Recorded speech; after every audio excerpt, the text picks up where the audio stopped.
There you go. We'll put his name in a little 8-Bit Dad logo. On an 8-Bit Dad website. It's true. Tell them where you can find us on Facebook. You gotta plug our... I know, you gotta give you a You script. gotta plug us. There goes our hype man. Go get your cookie. Go get your cookie. Why don't you learn where we're on Facebook? Why don't you learn our URLs? You're worthless to us until you can say the URL.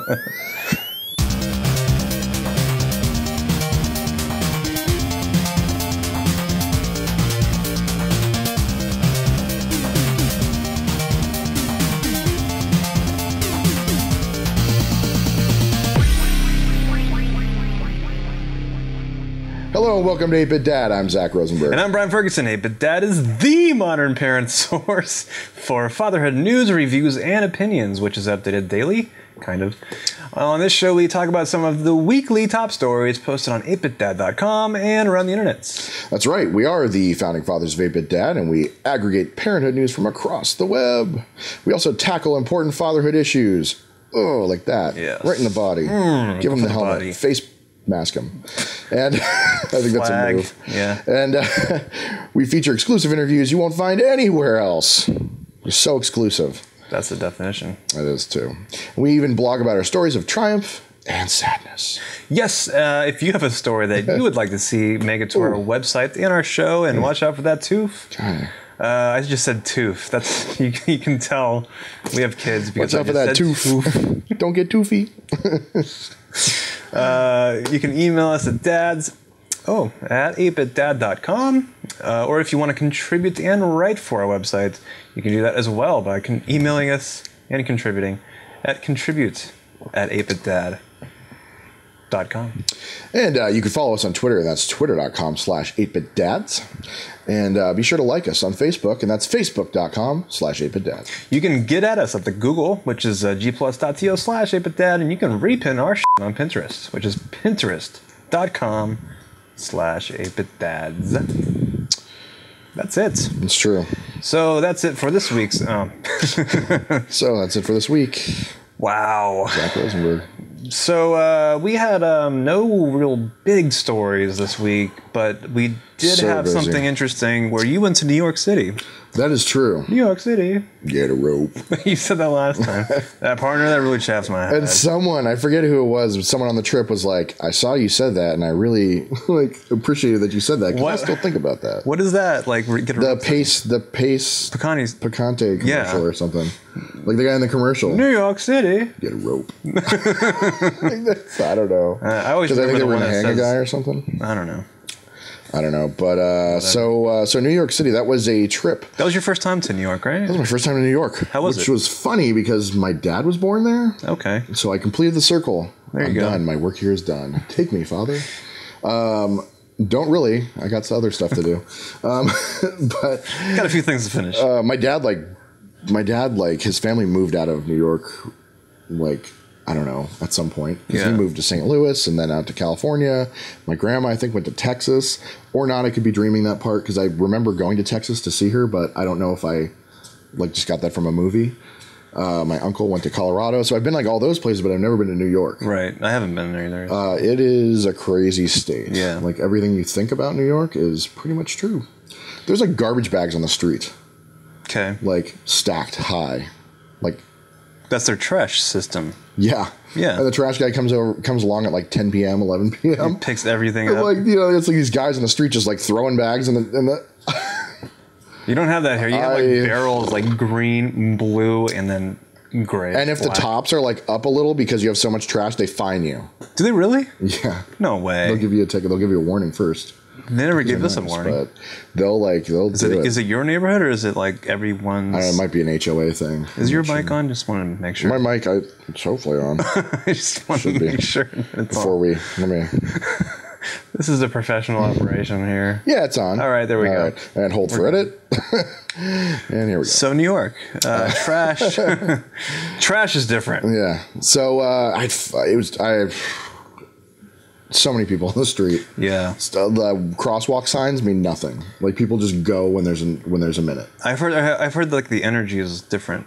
It is. Like I went there thinking like how different it's gonna be. It really is different. Yeah. Like I don't know how. I don't know why. I mean, I've been to Boston, and I know that the energy is just completely different. Well, and everyone's like, you know, here it's like everyone's a commuter, so it's like everyone's in their cars. You'd think that people were angrier on the road here because like everyone's in their car and you have to go, like if you want to go like around the corner to something, you have to drive to it. Right.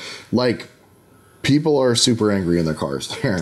Super angry. Every cab car, drivers or just people in general? Oh, everyone. Like everyone's cars are like dented in on the sides because people like literally like cut each other off. Some dude almost hit a biker and like our taxi driver or our guy like slammed on the horn and like to tell the other guy not to come over because there's a biker in front of us, and the biker like looked back and gave us a thumbs up. And I mean, like crazy. These people are like on each other the whole time. He gave us a like. Like I feel bad if I don't give the car in front of me like a car and a half of space. Like these people are like bumper to bumper the whole time, turning. So there's that. All right. So that's different. So that's different. They're not too friendly to a 300-pound guy walking down the street in a pink robe. Did you walk down the street? No, I didn't. Although it was almost Halloween, so you saw some costumes that I might have been able to get away with it. But so this trip was put together by the Dad 2.0 Summit and Dove Men+Care, which is how I found out. That's how you say it. It's not just Dove Men Care. It's Dove Men+Care.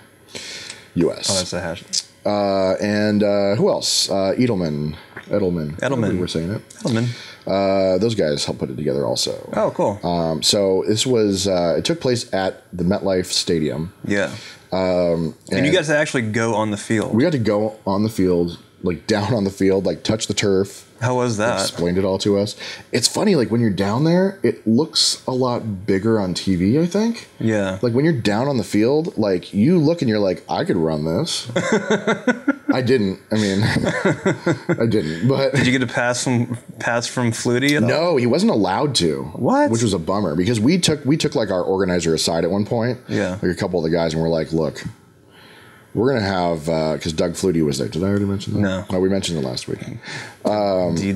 So we had pulled our organizer aside and said at one point we're gonna have Flutie throw some passes, like just to let you know. He's got that video where he's like throwing footballs into a basketball hoop, like I don't know, it's like maybe 50 yards away, and he's like he made 3 in a row. I'm calling bullshit on that. That's Flutie. I mean, he had that Hail Flutie pass. I don't know. And then something else that no one ever talks about, I guess in his last game, Belichick let him like drop kick an extra point. Yeah. That's the famous like drop kick. The famous drop kick around the world. I think no one did that, or no one has done that for like 30 or 40 years. Yeah, but it hadn't been done since like 1940 something. Yeah. And then Flutie did it. And they won or something. Flutie's like, I'm Doug Flutie. Take this, Marino. Not that Dan Marino was playing at that point. That was like in 2005. The guy played until he was like 43. Yeah. Doesn't drink. He's a short dude. I mean, he's like... There's like a picture of... Yeah, I'm sorry, Doug, but... You went with Mr. Whit-Honey. Of the Honey Express. Delicious Wit. And I saw Witt had a picture with him. Yeah. And he's like a full-on head above Doug. Yeah, he's like 5'10", I think. Yeah. He's really short for a quarterback. Short 5'10". Well, I guess, and he talked about that was one of his challenges when he was growing up, was like everyone was interested in him. Like he put together a reel. Yeah. Or whatever, a reel. That's well, he's like very elusive. Then. He put together like a tape. And the recruiters were going after him until the recruiters would meet him in person, and he was like shorter than the recruiters. And so he was saying that was like one of the things he had to overcome when he was becoming a man, was the fact that like everyone was doubting him based on his size, and then he'd be like, hey, why don't you go out there for a pass? Yeah. And would like nail him, and they'd be like, oh, okay, we'll take you. So the dude's had one of the most prosperous careers in like multiple. He played the NFL, he played the CFL, which he said was great because you had 4-hour work days. Oh, wow. He said there's like a bargaining contract that the Canadian football put through saying that they could work no more than They were not allowed to work more than 4.5 hours in a day. Yes, CFL is Canadian football, not those lights that are the CFL lights. Yeah, those are not Canadian the football. Those are actually Canadian Football League issued lights. That's what they use. That's how they get their money in Canada instead of advertising. Right. So yeah, I mean the dude's had a great career. He's got 2 kids. Yeah, it's no wonder Dove Men wanted to snatch this guy up. I think they also have John Elway. They have Elway also. I think they had like Cal Ripken Jr. Okay. Ish. Yeah. Also. Which was wasn't he on like Life of Dad? Cal Ripken? No, it was another baseball Hall of Famer. I don't know. Ted Williams. Nolan Ryan. Someone, but it was a great trip. There were a lot of guys. I mean, there was a lot of guys. There were 25, 30 guys on this trip. Mm-hmm. Let's see if I can rattle off some names. That always helps the old keywords. Like a list of credits. yeah, exactly. Yeah, just scroll them up the screen. Scroll them. Jim Higley was there. Bobblehead Dad. CC Chapman. Brad Powell of Dad Labs. Mm-hmm. Whit Honey was there. Art of Life of Dad was there. Sorry, I forget your last name. Who else was there?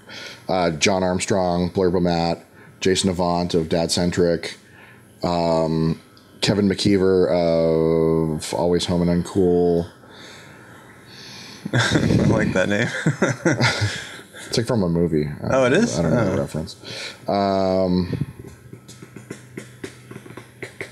Matt, I forget what his last name was. No, of the New York City Dads group. Oh God, of the. Oh, okay. What did I say? Ron Maddox of Clark Kent's Lunchbox. I'm running out of names here. A couple other guys I didn't know. Sorry, guys. But a lot of cool guys, and a lot of these guys. Here was the funny thing about this thing. Yeah. So it was like an hour-long talk with Doug Flutie inside of this room inside of MetLife. And there was only like 50 people there or something like that? There was like 30 people there. Oh, wow. Like 30, 40 tops. That's including intimate. the people that were like doing the stuff like on cameras and computers. And so it was Doug French, the organizer of Dad 2.0 Summit, sitting on one side of the stage, and Doug Flutie on the other side of the stage. And so Doug French was kind of moderating. He had some questions from Facebook that were submitted. One of them was by, what's his name? Canadian Dad. Oh, Chris Reed, yeah. Or Red if it's past tense. And then I forget who else. I think there was another guy who asked a question that we knew, but I got to ask a question. So when they get their video footage up sometime, we can put it on the show. We can put it, yeah. I asked a question that actually got him kind of riled up. Ooh. Did you want to talk about it now, or can you? Yeah, I could talk about it. Why not? What was the question? I asked him who was the harder critic to shrug off, the critics of his football or the critics of his parenting. Ooh. And at first he said, well, I don't know if I've encountered any critics of my parenting, which is what I thought he'd say. Right. and I said, you know, set because him up and knocked him down. Take that, flutes. Because he kind of famously has a child with autism, Dougie. And so he's created his Flutie Flakes cereal to help the autism stuff, and he said that was kind of his legacy. But you could tell he was kind of uncomfortable talking about Dougie. He talked a lot about his daughter, who's a San Diego Chargers cheerleader. Oh, cool. And look that one up. It's like Alexis or Alexa Flutie. Okay. Look it up someday. His right now. I'll talk through it. You just go. Go for it. And but he, at first he kind of shrugged the question off of which were the worst critics. And I said, because parenting critics kind of come and go. You can shrug them off, but your football critics are there every week watching your every move and saying like, oh, you dropped your shoulder, or you didn't take the snap right, or you didn't, you're throwing at the back of people's heads, and And, but the parenting critics are talking. Not the Chargers. She's on the Chargers. I don't know what she's doing now. But the parenting critics, it kind of hits deeper because it's your parenting. Like, you can change the way you throw a pass. Right, yeah. But you can't necessarily change the way you parent if you think what you're doing is right, So when he heard that, he was like, He goes, you know, we've gotten some awkward stares in restaurants sometimes. You know, if Dougie's acting up and they're like, you know, you get the like, quiet, what, can't you quiet your kid down look? Yeah. And he goes, and I want to get up and I want to punch him out. You know, so that's what I was looking for, was like that fire of like, you know, with football critics, you know, obviously it's annoying hearing the same guys every week on their blogs saying like, oh, here Flutie goes again, can't throw a ball, Seriously. you know, or whatever. But, you know, you get those parenting guys that like will hit you once and then walk away. And, you know, even though they're not on you all the time, it hits you. It really hits you where it hurts. Yeah. So, you know, it's like someone can say I'm a bad writer, like, fine, whatever, I'm still going to write. But if someone says I'm a bad parent, like, that's going to, like, I'm going to go to bed with that. And, you know, like, and I'm going to sit there and be like, God, that really annoys me. Yeah. You know, and that's kind of part of our job, but I figured it was kind of part of his job too if he has a special needs kid. So he really started getting amped up, and then it was like the end of the session. Like it really was like a short session. Yeah. He really started like opening up, and then it was like, well, those were some great questions, and we're gonna like to thank Doug for being here. And I was like, oh, we just got to it. But you know, it was a really good session. What I found more helpful though was afterwards we all like kind of went, not all of us with Doug Flutie, unfortunately, but you know, like when we went back to our hotel and stuff, we went out for drinks and hung out and talked. And a lot of the guys that we sat around and talked with, like you really started talking about fatherhood, like really like getting into it with that. So I love doing these trips when you can sit and talk to guys and like really like hear like those like emotional nuts and bolts of fatherhood. Like there was almost more of that in those like, you know, around a table having a beer than actually with Doug Flutie. Right. You know, like that was kind of, you know, it was set up and it was commercial and it was for Dove Men+Care. You know, so it was kind of limited in scope. Yeah. When you're sitting around a table having beers with guys for 4 hours, you know, to 1 a.m, like you really get into it. Yeah, not that it's like a scripted thing that you attended, but it's really candid. It was a session, you know, and well, what you're talking about when you're talking to other fathers, it's just, you know, you're all together, but it's just free, kind of not like free flow, not like poetry slam, but it's not like poetry slam, not at all like a poetry slam. But you get like this conversation that you can't really get anywhere else. Yeah, and all these guys come from such different. I mean, Whit and I were obviously we were out in California, but there's another guy, John Armstrong, who he's lived kind of all over the place, but he's in Utah, and he grew up Mormon, so he's got his own set of things. Kevin McKeever grew up in I think he grew up in Connecticut. But he lives there now, and so he's got his own things, and he's got like a 10-year-old and a 12-year-old. Yeah, and I've got a 3-year-old, and John's got a couple kids, and Ron Maddox has a couple kids, and they're in a different state. You know, so you get all these like different regions. Brad was off drinking in bars all day, so we didn't we didn't hear what he felt about fatherhood. But you know, like everyone's got all these, you know, different situations, and you know, some people are still married, some are separated, some are, you know, like, you know, dating now and, you know, getting back in the scene, and like, you know, there's just so many different things, variables, but everyone has that like common, like that common thing where again, like we say every week, and like we said last week, like fatherhood changes everything. So the way you look at everything afterwards is just completely different. Yeah, and also the friendships and the way that you talk to you know, other guys and what you have in common, like what you said, is just it's a bonding thing, I think. Yeah, and like the respect for the position, right? Like it's, you know, it's not like it's not so much like, oh, you like the same bands, or oh, you like the same movies, like we're both we both dress alike, or like, oh, we're both writers. Like there, yeah, you know, a couple of those situations where I like, well, you know, like we like football, bad grammar. You like basketball, or we like baseball. Yeah, but now it's like we both are fathers, and that's it was like the really big So that was really like it affects your whole life. A cool thing. And one of the guys from Dove, Rob. Ooh, I don't remember his last name. Rob. He's Rob Candy. You gotta write all these names on your hand or something. This guy Rob so and so, Calla something. I don't know. It's an Italian name, I think. But his name's at Rob Candy on Twitter. Yeah, you can just look him up. He really, I guess he was at the Dad 2.0 Summit last year and gave a really kind of emotional speech. Yeah. And I said, yeah, like I knew what he was talking about. Yeah, I was there. And so he really, like, he gets it. Like, Dove is a company that gets it.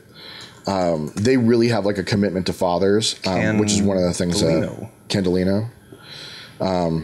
But super cool dude, super nice guy. Follow. Like he gets like teary eyed when he talks about his kids, and stuff. And I guess he was saying like at the dad summit, he really realized like where his like his like work and his personal life like slammed together, like where his family and his work like really like came together. Yeah. And like he said, it was a really powerful thing for him, and that's why they're committed basically to, you know, doing that sort of thing. That's cool.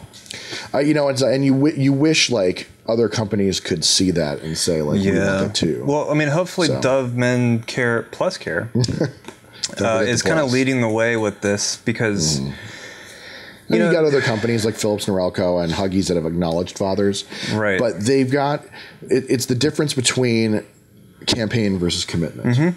You know, like, and that's what we've said for a long time. Yeah, it's a marathon, not a sprint. Right. Like you don't just put money into something because it's cool, and then next year you're like, well, we've got a couple extra thousand. What do we put it into? And I really think advertisers and companies are realizing the difference between men and women for as far as money making. Because mom bloggers have had this run for a long time, or for a while.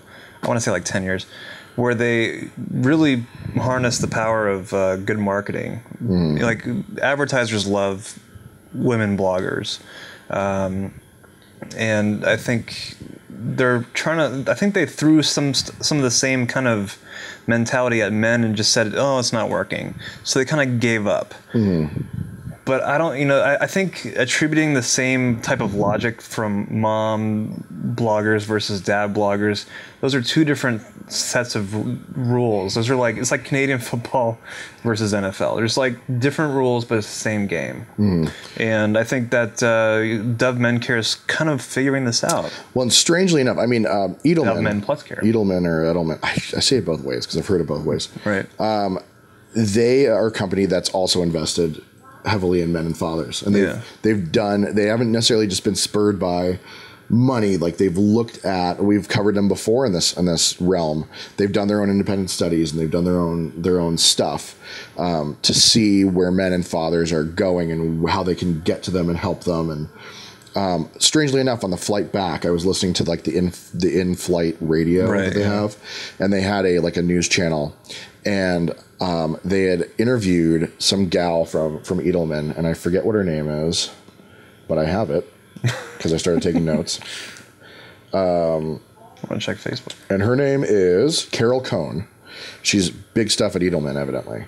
And they had done a trust survey saying that 40% of people will buy a product monthly that supports a cause. And that, that creates consumer relevance for that product, as opposed to just saying, like, here's a product and it fits your lifestyle. Right. Yeah. And she was saying that there's like the big 3 P's of business, which are people, products, and profits. And she said, well, this new P, purpose, has trumped all of those. Yeah. And they're finding that when you link a product to like a cause, and put a purpose behind it, people will buy that regardless of, the people in the organization or the products in the organization or the profits in the organization. Yeah, here's a question. Do you think it's taken advantage of people's emotional state? Yes, it can be exploited. So you got to look out for the right company. Right. That's the trick, I think. And I hate to go back to this Philips Norelco thing. It's like the wound that we won't let heal. Yeah. But, they did a really great thing for Father's Day last year with their videos, and it included a lot of the guys that we just talked about. Right. Whit was in that. One of the guys from, I think Clay from Dad Labs was in it. It was something that Doug French spearheaded. Yeah, that was a Doug French thing. Yeah. And Philips Norelco was invested for that time. But we haven't heard anything since. They still haven't changed their website from all the only mother stuff. Like they're doing the campaign, not the commitment. Right. And it's a shame, and they should really, someone needs to grab them and say, finish it. Don't just finish him. Don't just start what you're doing here. See it through. Right. Yeah. But they'll do what they do, and they'll make money either way. And, it's just, you want to make sure that it's not, it's not temporary money. And there's some your son's sultry jazz music over here. Brought some background music for us. All right. So that was good. That was good. That was just the intro of the show, wasn't it? Yeah, it was. We're not even into We spent stuff like yet. half an hour on that. Well, it was important. It was a really important. It is important. It was an important trip, and Dove Men+Care is a big sponsor of the Dad Summit, Right. and so it's it was a really cool. It was a really cool trip. Yeah. It was a really cool time. Good. It was good to like meet all those guys because a lot of them, there were a couple that we've met before, but I really hadn't met a lot of those guys before. Yeah. Like CC Chapman, one of our biggest stories on our website was the one about him versus Ragu, which he hates talking about. But, like I wanted to meet him since then, and he was a really just nice guy. And Yeah, we talked on Twitter. Jim Higley's a f***ing saint. Yeah. But a lot of these guys were just great to meet, great to like hobnob with, and not to say anything bad about mom bloggers, which I'm not going to. That wasn't like a setup, but like the other trips that I'd been on that were like all like parent bloggers, and there was a lot of moms and like 4 dads or something. Those were great, but you don't have that same camaraderie with the mom bloggers as you do with the dad bloggers, obviously, because moms and dads. So it's like there was more of like a hang out, toss back a beer, and talk about your kids in a different way than it was with the mom bloggers. Yeah. Like, we talked about our kids with them, but it was always like, my kid does this really cute thing that blah, blah, blah, and so funny. Like, that's the way it was with the mom bloggers. Like, me included. I was like, oh, well, my kid's cute, too. Check this out. With the dad bloggers, it was like... It's more issue related. It was like, guys, I'm really frustrated. And everyone's like, why? Like, I feel like... blah, blah, blah, blah, blah. And everyone would be like, oh, you know what? I felt that same way. It was like, it's funny because the roles change. Like when you're with the mom bloggers, they're talking about like the passing stuff that like you'd expect dads to be like, yeah, well, my kid threw a pass that's, my kid threw a football over those trees. Oh yeah, well, my kid threw a, basketball shot from across the yard. Yeah. Like, that's kind of what the mom bloggers talk about in their own way. The dad bloggers really get into the emotional stuff that you'd expect the moms to talk about. Do you think it's like maybe moms that are watching can confirm this, but do you think it's more of a competition between moms? I think that we're finding that parents are emotionally different than we thought. We've been forced into this idea that dads aren't emotionally invested in their kids. They're more like goal oriented with their kids. Yeah. And they're just not. And moms do the same thing that dads do. Dads do the same thing that moms do.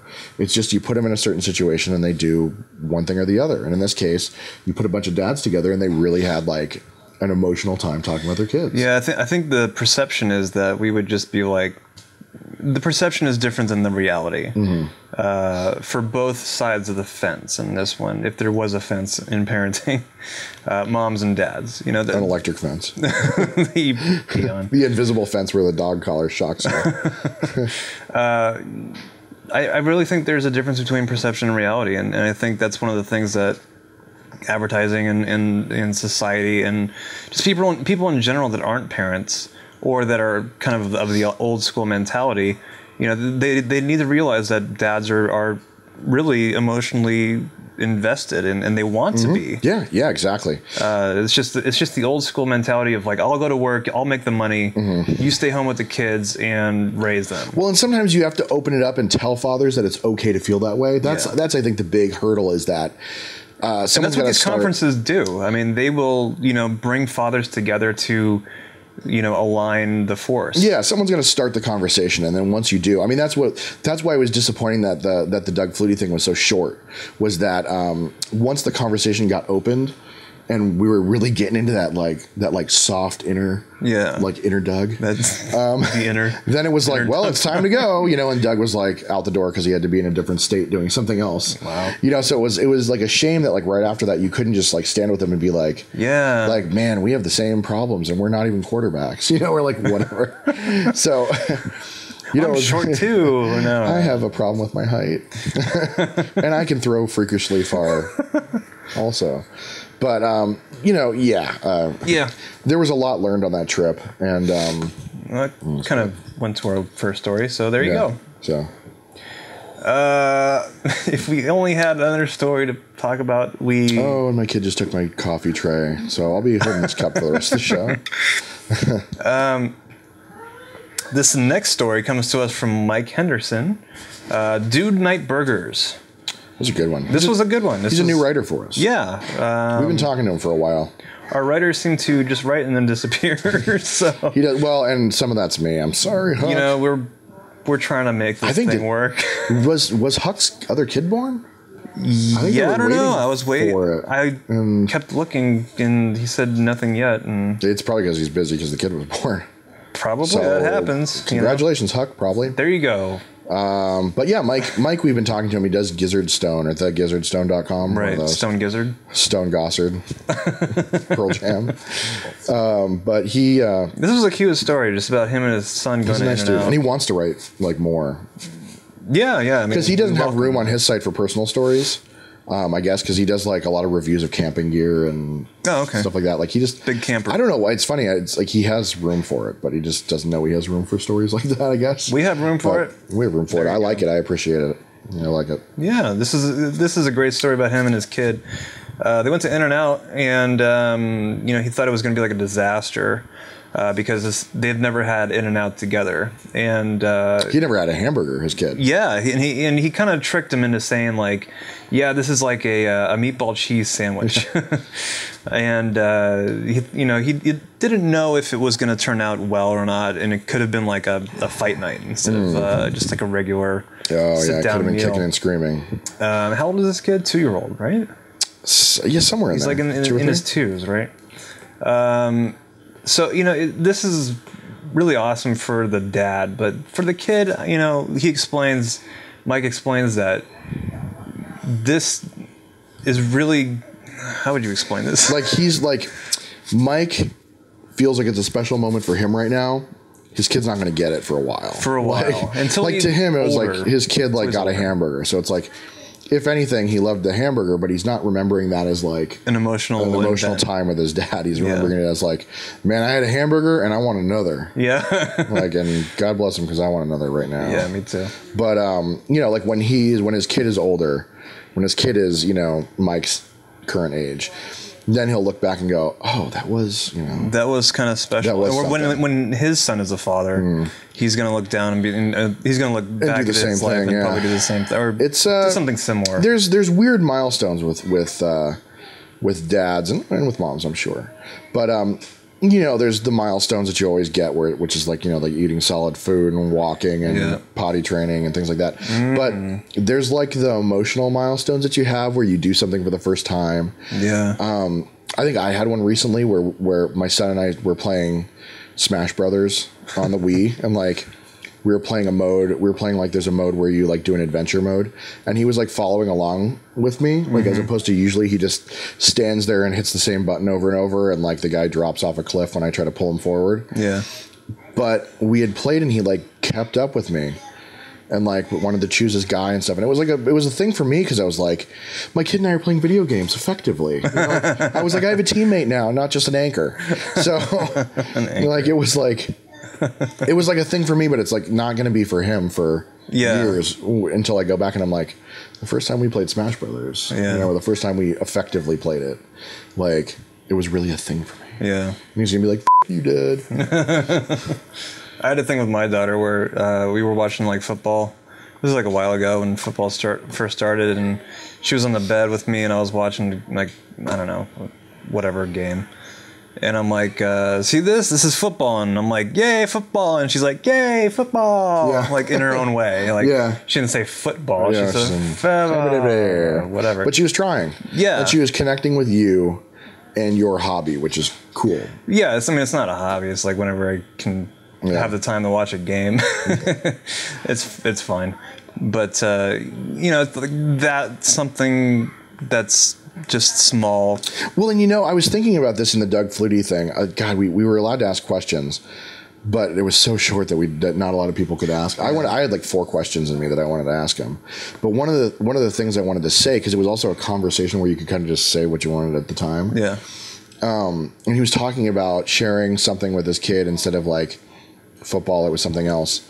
And I think that nowadays we do a lot of sharing hobbies, whereas in the past, fathers had shared their job with their kid. Like, my dad was a coal miner, I'm a coal miner. My dad was a fireman, I'm a fireman. Like my dad's an investment banker. I'm an investment banker. That like, still happens. That still happens. But a lot of people now, it's like my dad plays video games. I play video games. My dad's into comics. I'm into comics. My dad, you know, plays the oboe. I play the oboe. Like, we're, I don't know. But like it's like we're sharing like lifestyle now instead of just your job. Yeah. Because I think a lot of people now are working themselves to death and hate their jobs, and so it's not like as much of a pride thing. Yeah, I just bought a Star Wars boys shirt for my daughter. Yeah, like from ThinkGeek, and it's just it's way too big for her. That was like the smallest size available. But she will wear the hell out of it until it fits. It's like, I don't know. It's for a little kid like that's 5, but she's kind of big for her age, so it'll fit like maybe in a year. But like little stuff like that, like you watch Star Wars together, you watch your favorite movies, you watch football together, watch a sporting thing. I remember when my kid said when we were watching the Lakers, at one point I liked the Lakers, and some guy in New York when we were walking down the street, like I thought New York was going to be like TV, where like I was wearing a Lakers jacket. I thought everyone was going to be like, go back to LA, get out of here, California, blah, blah, blah. And like everywhere I went, like the airport, the hotel, we went and picked up pizza one night at a pizza place because you were in New York. You're like, let's get some pizza. Everyone was like, hey man, how are those Lakers doing this year? Oh man, I really like Dwight Howard. Now he's on the Lakers. Like it was like a lot of love for it. That's cool. Except one night. The last night. There we go. We're walking down the street and we walked by a group of guys, and one of them was like, Kobe's a Kobe's a Kobe's a Kobe's a like as we went by, and I didn't say address enough him. Times it's gonna be true. Yeah, I was like, I didn't address him, and we got like a half a block away, and I was with Whit, Honey, and Jason Avant, and Whit said, all 3 of us were bigger than any one of them, so we could have taken him. And I was like, were you kidding me? You want to get in a street fight in New York? Yeah, let's get into a rumble. Yeah, I was like, that's what I want to do, Whit. I want to spend my night in jail right before my flight tomorrow. And I was like, look at me. I was like, I'm lefty and my wedding ring is on my wedding ring. My wedding ring is on my left hand. I was like, I'm going to wheels up, rings off. Yeah, I was like, I'm going to hit this guy in the face, break my finger. I don't have health insurance. Then my wife's going to be like, oh, you should call Kobe and tell him that you stood up for his honor. See if his health insurance can cover you. Hey, might, I don't know. So we are on the internet. I should have gotten in a street fight in New York, but I didn't. So. Yeah. Live you learn. Yeah, so what are you going to do? I think we spent way too much time on anything. Everything. But should we just call it let's call it a week. So that's this week. Oh, and I'm about to throw up, which means we must be at the midpoint of the show. I don't know if we mentioned this. We're at your new place, so... Oh, we're in our new house. That's why there's blinds behind me. There you go. You like my new couch? It's nice. According to my son, it feels like a cat's brain. Yeah. It's filled with goose feathers, which I may or may not be allergic to. I don't know how he knows what a cat's brain feels like, but... I'm going to let that one go. Well, do you know in Illinois there's a place that serves a pig's brain sandwich? They were going to say cat's brain, but fried pig's brain sandwich. It's on Food Network. The Cheapskates I don't know where to go show? For that. No, on like Weirdest Thing I Ever Ate, Halloween edition. That fried pig's brain looked awesome though.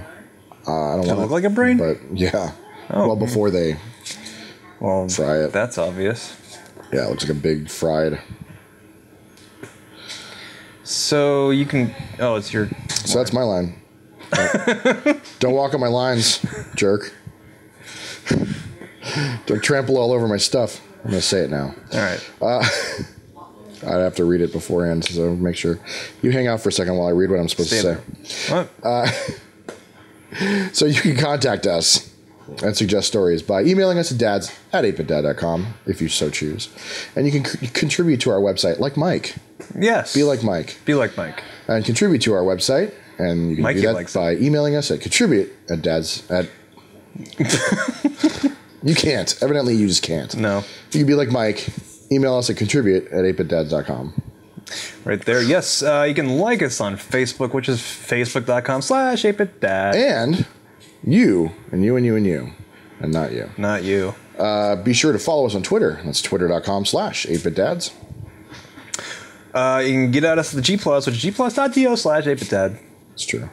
And don't forget to repin our shit on Pinterest. Yes. Pinterest.com/8bitdad.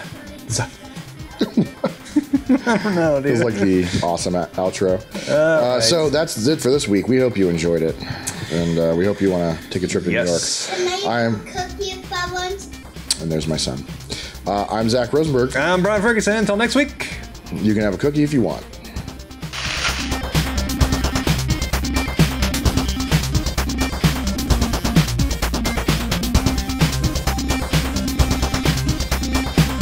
I